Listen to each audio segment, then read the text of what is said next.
All those troubadours walked through your doors, desperados of the truth.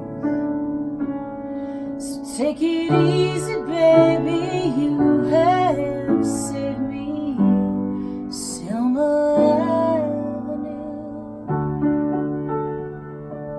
Avenue. Selma Avenue. Oh man, there's a story behind this one. Big time. It's going to take a little longer to go through, but I'll try to get through it as quickly as I can. You can also go to www.troubadour77.com to read the very in-depth, detailed story about this song, but I'm going to try to hit the bullet points. So Selma Avenue is a little street off of Hollywood Boulevard, and it was a place where there was this little wonderful publishing company called Criterion Music Corporation, and it was started back in the mid-50s maybe by a guy named Mickey Goldson.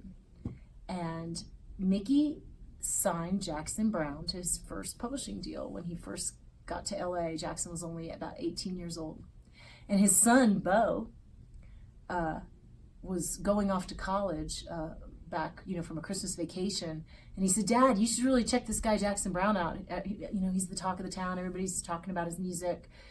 And by the time Bo got back, at the end of the year, Jackson was signed. And they own the catalog of with songs in it like Song for Adam and Late for the Sky and Doctor My Eyes, and just all these great songs that were a huge influence to me. And so many years later, Bo took over the publishing company for his dad. And I met Bo. And Bo ended up signing me to the same publishing company many years later. And it was a very forward-thinking publishing company at the time, back in the day when Jackson and all those guys were there, because they had a recording studio next to the publishing house, and all the songwriters would go in and record their song ideas and work them out in this little Selma Avenue recording studio. And that's what this song is about. All of my heroes walked through the doors of that little studio, and each line and each verse of the song talks about them. So the first verse is about Jackson, and his song is a reference to My Opening Farewell, which is a song that's also in the catalog at Criterion. The second verse is about Don Henley and his band Shiloh, which was the band that he formed before the Eagles. There's another verse about Long Branch Pennywhistle, which was a duo formed by Glenn Frey and J.D. Souther. And it didn't work out. And all those guys found each other and formed the Eagles. So that's what all those references are about. And then the chorus comes in, the second verse comes, and that's sort of talking about my story, about how I found my way to the doors of Selma Avenue publishing house. And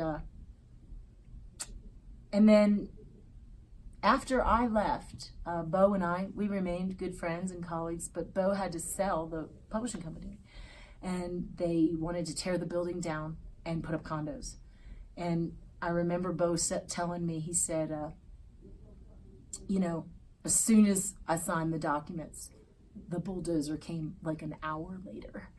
And so there's a line in the song, as soon as pen hit paper, your soul is what remained. Because all those great songs that were written under that roof and recorded there, they'll never go away. They're going to stay forever. Even though, the building isn't there. And on the record, we have a picture of the old publishing house on the back of the record. So go check that out.